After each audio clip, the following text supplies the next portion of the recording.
Bones. Com sabeu, la teoria i la pràctica van sempre molt lligades i per avançar en el tema de pneumàtica i d'hidràulica s'han de fer unes pràctiques perquè és molt interessant poder agafar tots els conceptes que hem estat veient de vàlvules, d'actuadors, tot això i posar-los en un simulador.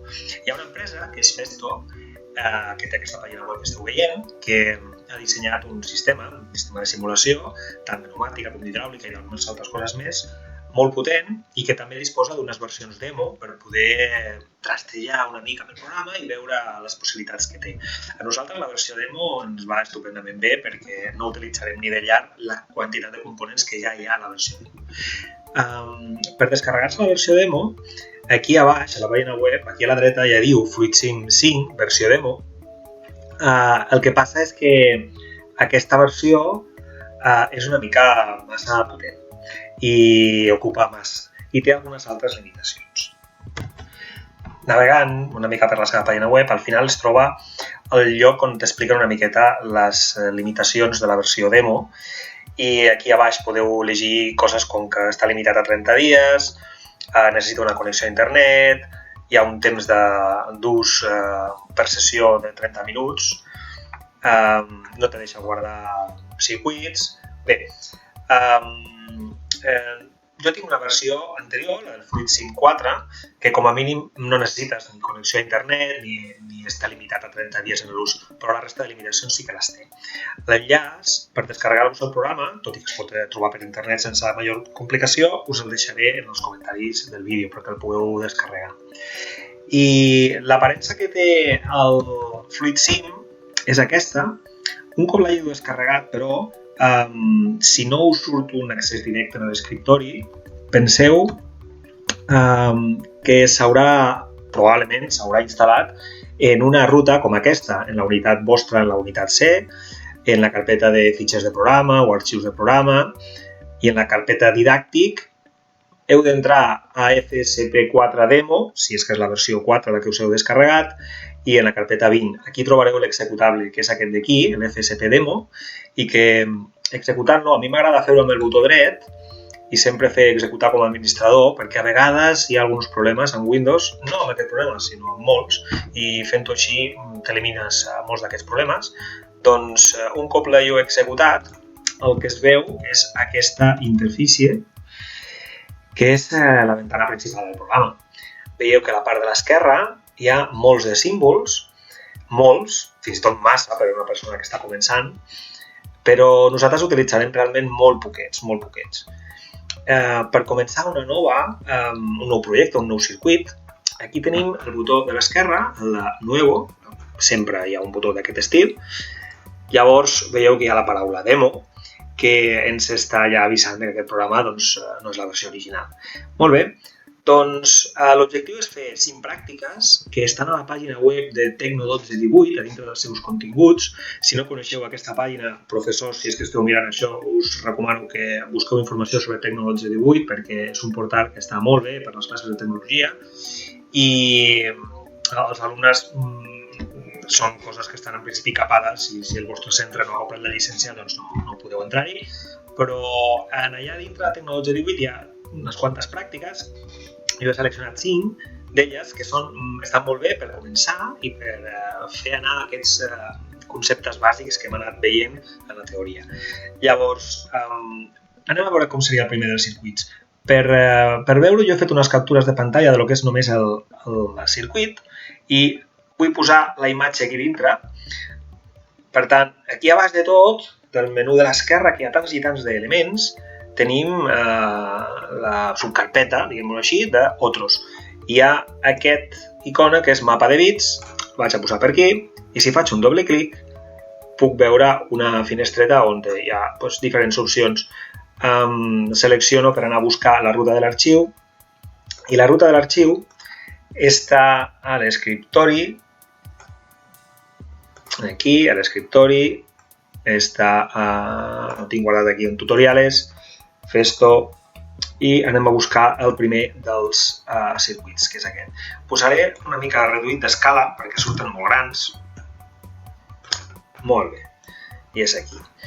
i el que fan és també ampliar una mica la pantalla perquè després el circuit es vegi bé. Molt bé. Aquí. Com veieu, és un circuit d'exemple, per començar, bastant senzill, que és simplement un dispensador d'unes peces. Només hi ha un cilindre de simple efecte amb un retorn de molla i una vàlvula senzilla de 2 posicions i 3 vies. Accionament manual i retorn de molla també. Molt bé, doncs per crear aquest circuit, que serà el nostre primer circuit, a dalt de tota aquesta quantitat d'elements, tenim el primer de tot, que és la font d'alimentació, la font d'alimentació de l'aire comprimit. Dintre d'aquest símbol s'entén que hi ha moltes altres coses, el dipòsit, el greixador, manòmetres, en fi, tot un seguit d'elements que també teniu per aquí a l'esquerra que no ens han de preocupar. Realment no anem a dissenyar una font d'alimentació, sinó que simplement necessitem la font d'alimentació. Doncs ja està, ja tenim l'element posat. La següent cosa que podem veure seria la vàlvula, que és l'element de control. Molt bé, doncs anem a veure la vàlvula. Aquí a baix, on hi ha vàlvules, tenim diferents tipologies. Vàlvules de vies configurables, vàlvules d'uso frecuente, accionado mecànicamente, neumáticamente, en fi, hi ha molts de tipus. Si ens fixem, aquest és un tipus com molt estàndard, tan estàndard que és la primera que ens està mostrant aquí en vàlvules d'uso frecuente. L'arrosseguem i veiem que té la mateixa pinta visual. Molt bé, doncs per connectar aquesta vàlvula amb la nostra font d'alimentació, l'única cosa que hem de fer és posicionar-nos al damunt de la font, veiem que l'icona canvia i arrosseguem una línia, fem clic, arrosseguem una línia i ja tenim el nostre primer conducte. Molt bé, doncs anem a col·locar un cilindre, un actuador, un cilindre de simple efecte, que està en la part superior, aquí, en actuadores. Podem veure que el segon dels icones, el segon dels elements, ja és el cilindre de simple efecte, el col·locarem per aquí i el que veiem és que està posicionat, està girat conforme al que havíem vist aquí en l'exemple. El podem girar? Sí, el podem girar. La manera més pràctica de fer-ho és fer un doble clic a dintre i ens surt una finestra, subfinestra, amb moltíssimes opcions. A més té unes quantes pestanyes. Això passarà en tots els elements. El menú serà diferent, però sempre hi haurà moltes opcions, unes quantes opcions, fent un doble clic al damunt de l'element. Això cal tenir-ho en compte. Llavors, aquí a baix, a l'esquerra, diu reflejar, no? Reflectir, horitzontal, vertical, doncs jo el que vull fer és una reflexió horitzontal i ja veieu la previsualització aquí com quedarà i és exactament com tenim el nostre dibuix. Molt bé, doncs connectem. Perfecte. Doncs ja tenim el nostre primer circuit, però això funciona o no funciona? Doncs per veure si funciona o no funciona, tenim aquí a dalt a la dreta com si fos una cinta de reproducció, un aparell de reproducció, un DVD, el que sigui.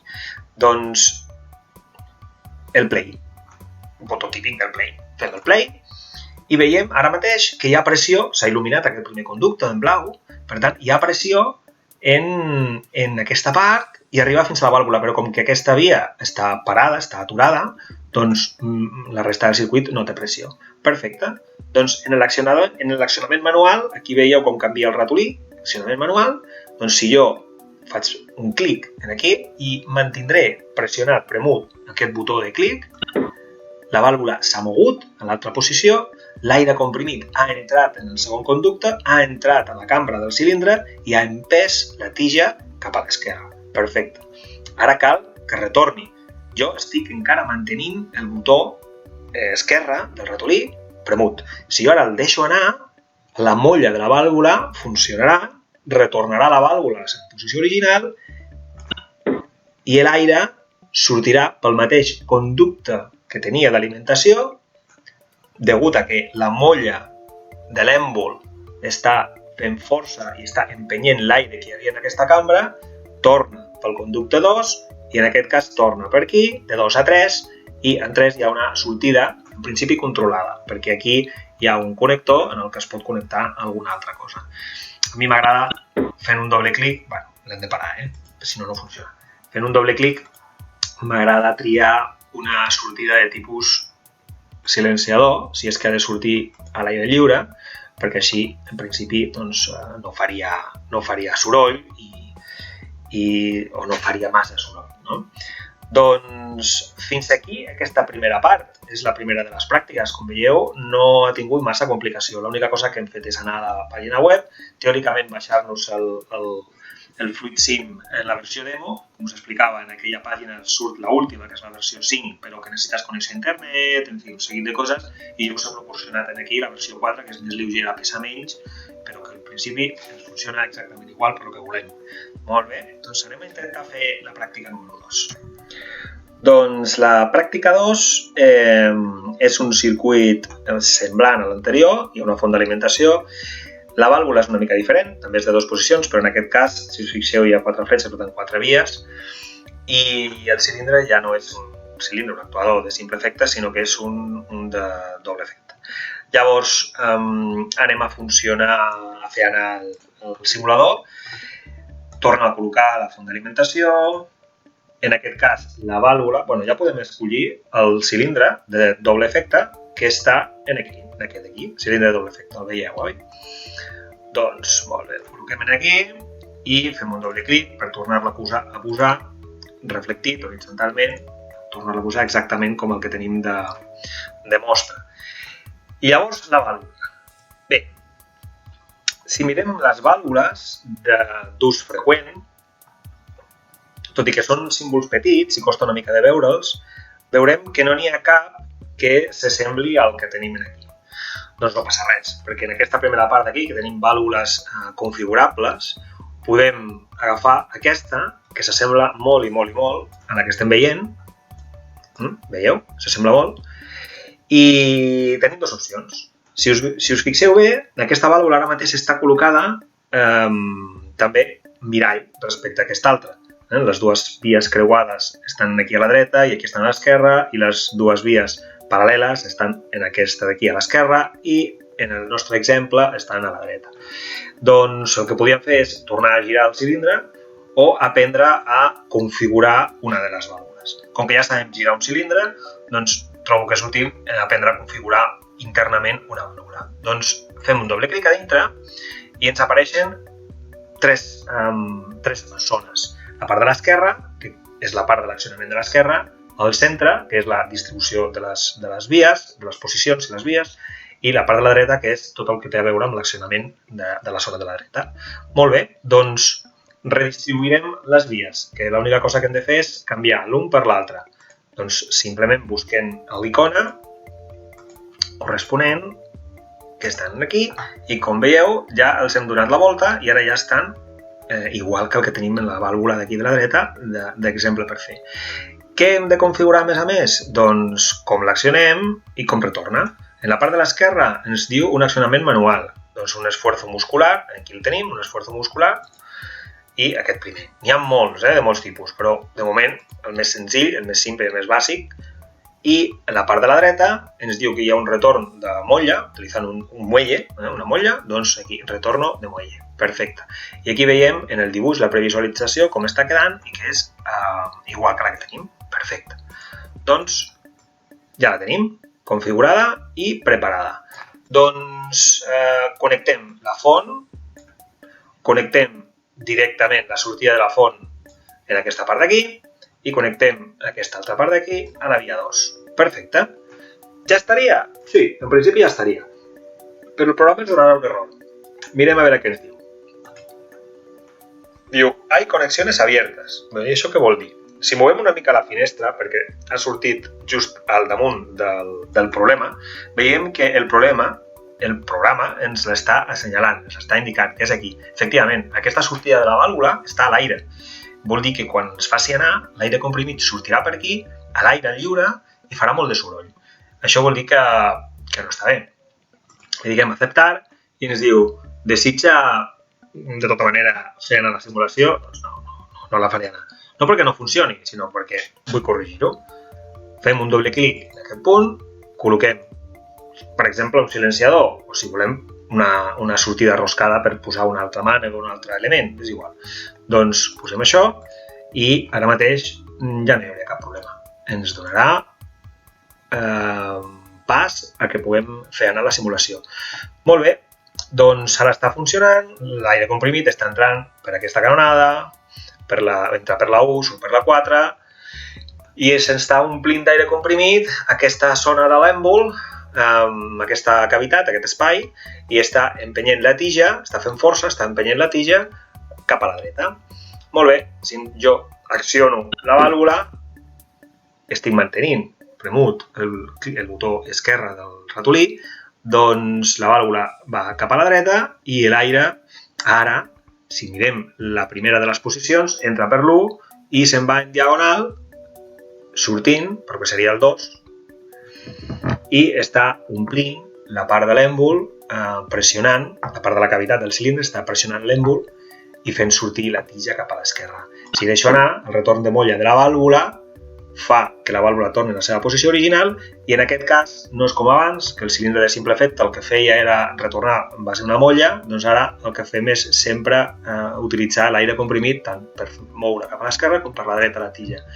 Per tant, aquest primer conducte sempre està en pressió, sempre.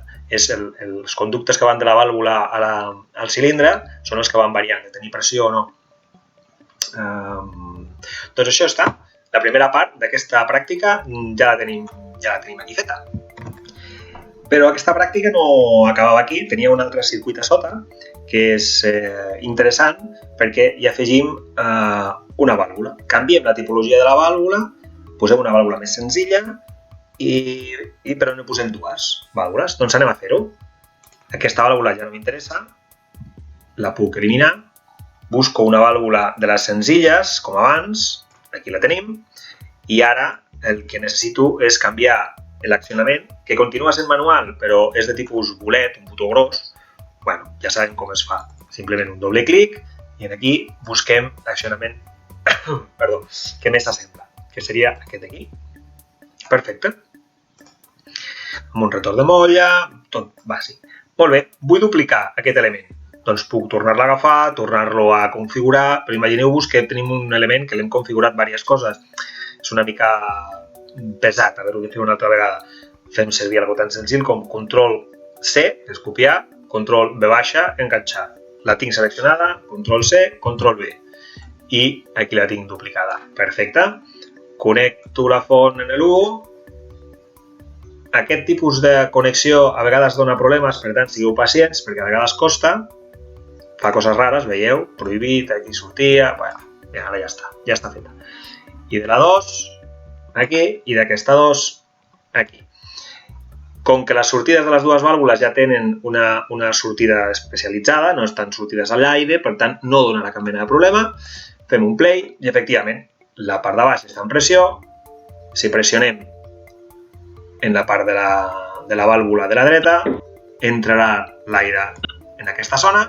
Puc deixar anar el ratolí perfectament, ara no estic fent anar el ratolí, per tant estic mantenint la pressió i la tija està a fora, que és l'objectiu que volíem en aquesta segona part d'aquesta pràctica, 2, i ara si faig un clic en aquesta i deixo anar, la tija torna cap a la dreta. Faig un clic i deixo anar, ara no estic fent anar el ratolí, la tija està a fora. Recordeu, l'anterior no anava ben bé així. Quan jo deixava anar, la tija tornava a la seva posició inicial. En aquest cas, puc tenir en aquestes dues vàlvules la tija en fora o la tija en dins i fem força l'aire. Això és interessant, depèn de quina aplicació vulguem fer, és necessari. Doncs anem a fer la pràctica número 3. Doncs la pràctica 3, o fitxa 3, pràctica 3, el circuit, tornem a fer servir un cilindre de doble efecte, tornem a fer servir la vàlvula que ja havíem vist al principi de la pràctica anterior, la 2, però ara introduïm un element de control diferent. És un regulador de cabal, per tant, ens permetrà regular la velocitat o de sortida o d'entrada de la tija, perquè fins ara la tija es movia a la velocitat màxima que era possible, no havíem fet cap mena de regulació. En principi, quanta més pressió, doncs més velocitat, en principi. Doncs molt bé, anem a buscar aquest element. M'he pres la llibertat de col·locar aquests elements ja abans de començar a fer la pràctica perquè ja sabem com es col·loquen, ja ho hem vist. Per tant, repetir diverses vegades el mateix doncs crec que no troba massa sentit.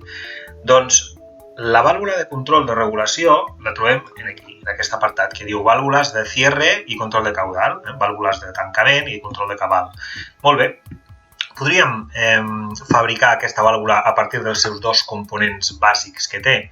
Aquí estan tant la vàlvula estranguladora com la vàlvula antiretorn, però ja tenim un element, que és aquest d'aquí, en el que hi és tot. Doncs arrosseguem la vàlvula, aquí la tenim, però està girada. Molt bé, doncs en principi podem pensar que són 90 graus, si fem botó dret trobarem aquest menú que diu girar, doncs fem 90 graus, però veiem que amb 90 graus s'ha col·locat exactament en la posició que no ens interessa, està del revés. Doncs fem un gir de 180 graus i ja està, ja la tenim bé. Molt bé, doncs anem a col·locar-la aquí, connectem i connectem. I anem a provar, a veure si funciona o no. Fem un play. En principi sembla que sí que funciona, no ens dona cap error, està funcionant, molt bé.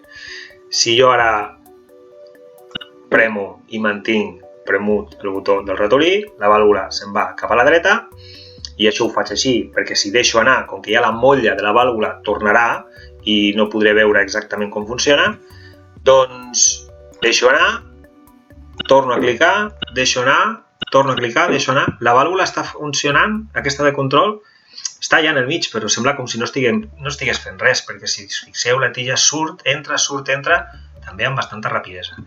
Bé, això vol dir que alguna cosa no està bé.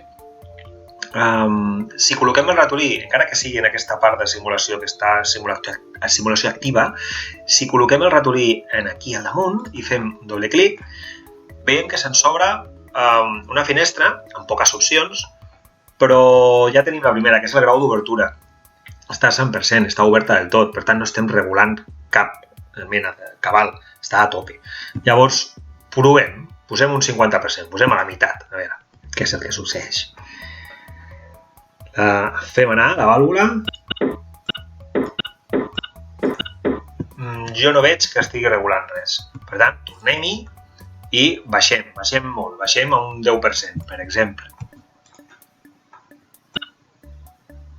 Ara la sortida de la tija, us heu fixat que va molt més a poc, deixo anar, retorna ràpid, la faig anar, va molt més a poc, la deixo anar.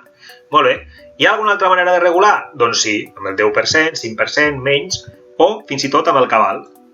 Si jo el cabal d'estrangulació, d'escanyament, el que faig és fer-la més petita, o sigui una vàlvula que sigui més petita, llavors li posarem, per exemple, un 20 de litres per minut en comptes de 45 litres per minut, doncs posarem 20 litres per minut, a veure què és el que passa.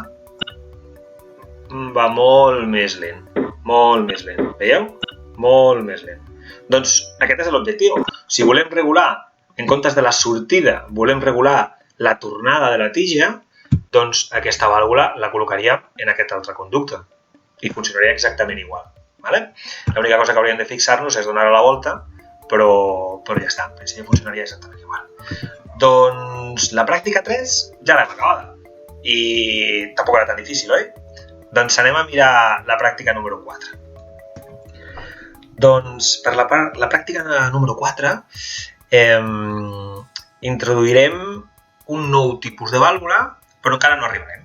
Començarem per una part més bàsica, que és aquest circuit de la dreta, en el que tenim dues vàlvules normals de 2 posicions, 3 vies, com les que ja hem vistes, col·locades en sèrie, una després de l'altra. Com deia abans, la resta dels elements ja m'he pres la llibertat de posar-los perquè ja sabeu a la part de l'esquerra on es troben, fins i tot com es configuren. Per tant, no gastaré temps amb això. Llavors,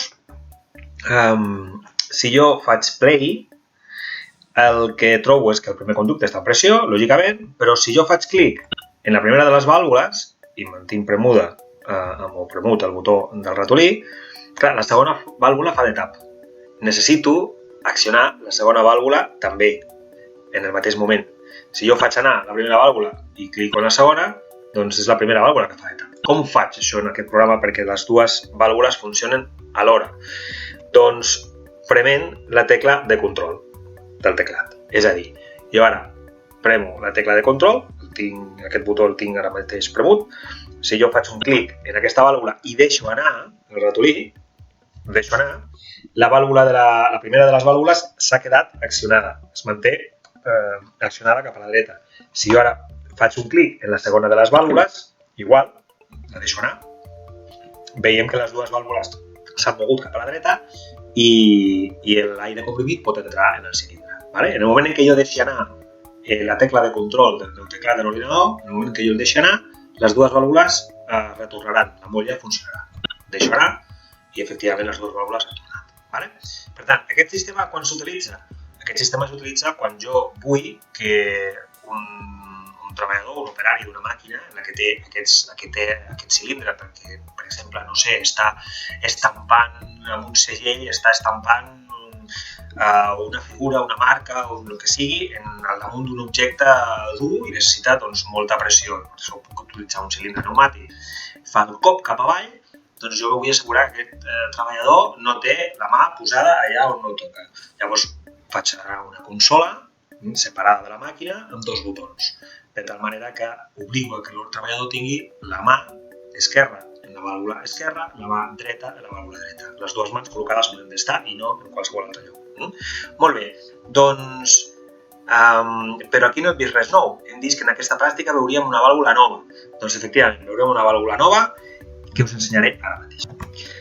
Doncs he canviat el dibuix i ja veieu que és una vàlvula de condició lògica, una vàlvula de tipus I, o AND en anglès, de simultaneïtat, és igual el nom que s'utilitzi, però la qüestió és que és una vàlvula en la que han d'entrar l'aire comprimit per les dues bandes, per l'esquerra i per la dreta, alhora i evidentment amb la mateixa pressió, que si no, no funciona. Molt bé, doncs anem a desmuntar aquest circuit, simplement selecciono les canonades aquestes que no m'interessen ara, col·loco les vàlvules una miqueta més bé, una miqueta més maques, així paral·leles, bé, connecto les canonades, molt bé. I on podem trobar aquesta vàlvula especial? Doncs a sota de les vàlvules normals. La vàlvula de cierre i control de cabal tenim aquí a baix la vàlvula de simultaneïtat. Molt bé, la col·loquem per aquí pel mig, posem més o menys centradeta, que sempre queda una miqueta més maca. Connectem, estupendo, connectem, estupendo i connectem. Fantàstic.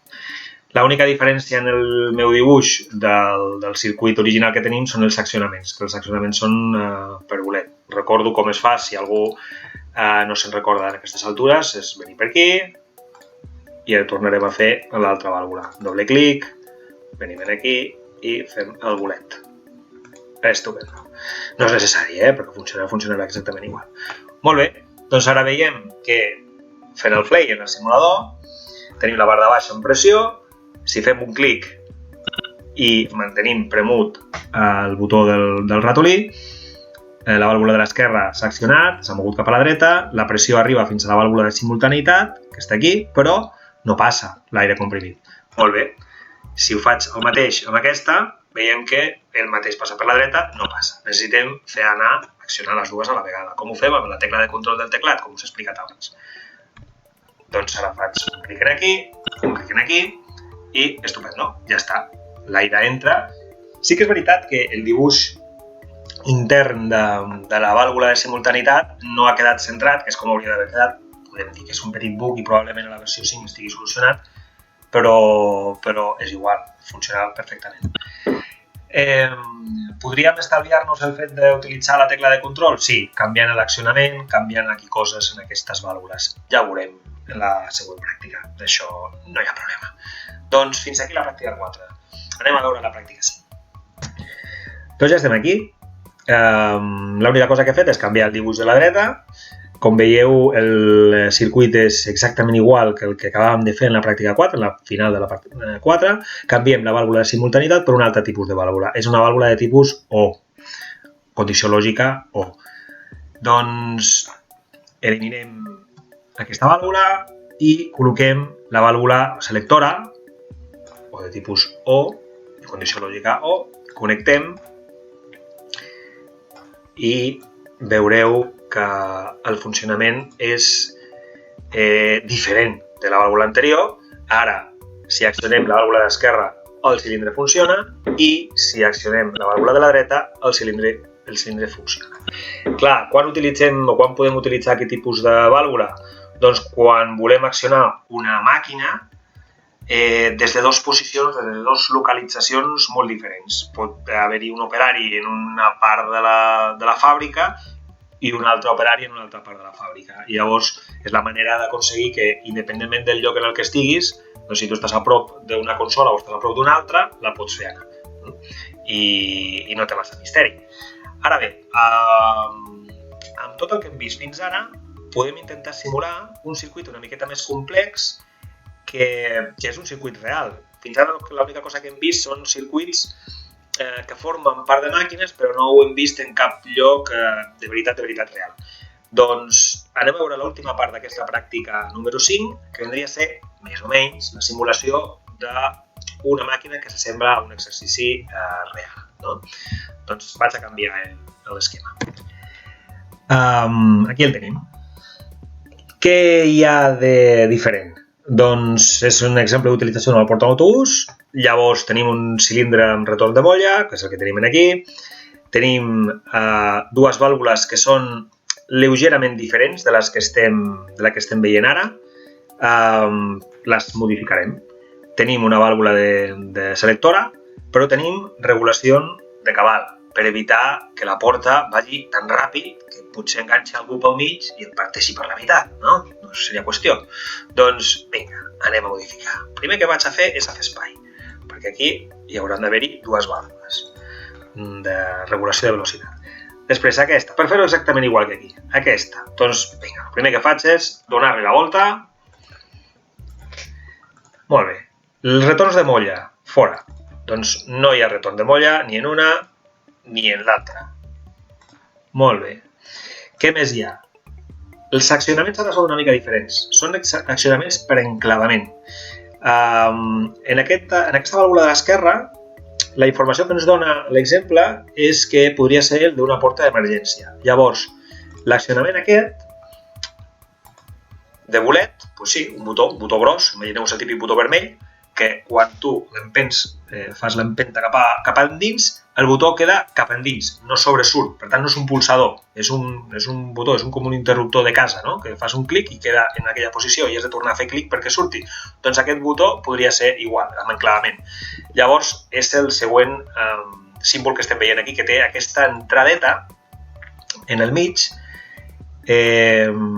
Això físicament poden ser així, és una xapa metàl·lica amb una entradeta i hi ha un passador, és com una clau d'un pany per casa. Doncs ja el tenim.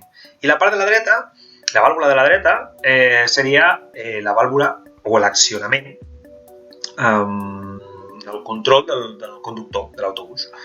Llavors també és interessant que el conductor tingui un botonet en el que ell, més petit, no cal que sigui tan gros, un bolet tan gros com per una aturada d'emergència, però bueno, un botonet més petit en el que ell fa una pulsació i internament queda enclavat. Ha de tornar a fer una altra pulsació perquè la porta es tanqui, no? Una pulsació s'obre i una altra pulsació es tanqui. Doncs molt bé, doncs aquí anem a canviar.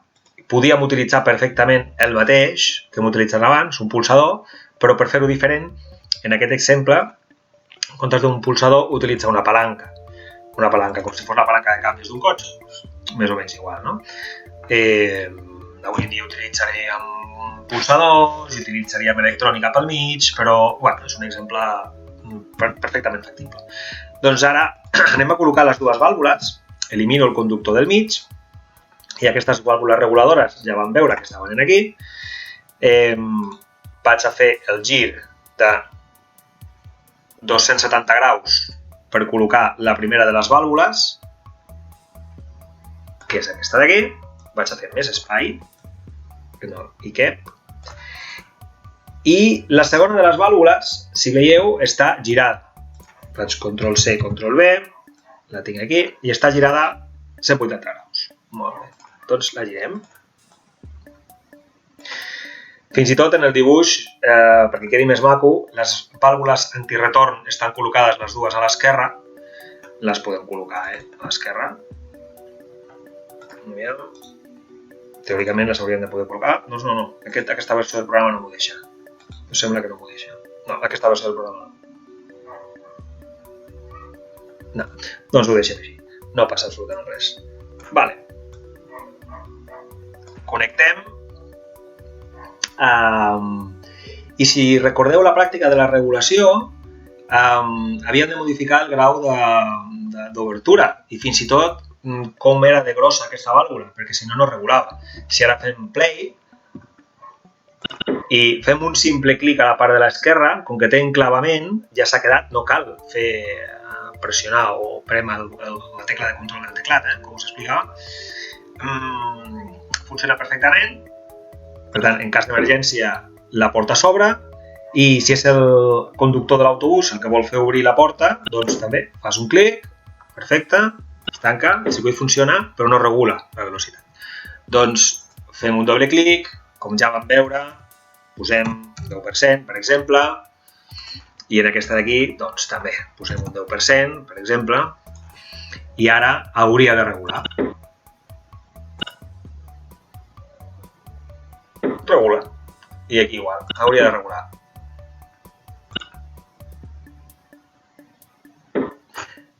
El que passa és que la sensació que ens dona és que hauria de regular la sortida de la tija, no la tornada. No? Doncs aleshores hauríem de col·locar un altre tipus de cilindre, un altre tipus de vàlvula, en definitiva, pensar una miqueta sobre com hauria de ser el nostre disseny si volem que funcioni diferent. Mireu el dibuix de la dreta. Realment ens dona una idea de com podria estar. Pensem, o sigui, el dibuix sempre ens ajuda a focalitzar on està el problema. Per això sempre us dic, primer feu un dibuix, primer ho dibuixeu, després intenteu fer la realitat. No?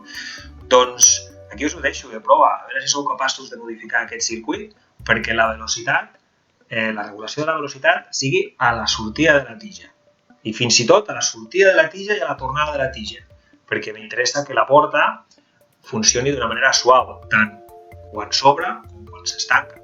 En aquest cas és un exemple ràpid i senzill i només estem regulant la velocitat quan es tanca, però no quan s'obre. M'interessa tot. Doncs aviam, com ho podem fer això? Fins aquí la cinquena pràctica i última. A partir d'ara vindran unes pràctiques menys pel que fa al videotutorial, hi haurà menys pràctiques, però obrirem un altre ventall de possibilitats que és l'accionament elèctric amb solenoides, amb relés, perquè normalment el que fem avui en dia és fer accionar aquestes vàlvules de forma pilotades, de forma elèctrica. I tenim barrejades dues coses. Per una part hi ha el circuit elèctric i per una altra part hi ha el circuit elèctric. Tindrem els dos circuits aquí en el mateix projecte. Doncs fins al següent tutorial que podrem veure totes aquestes coses.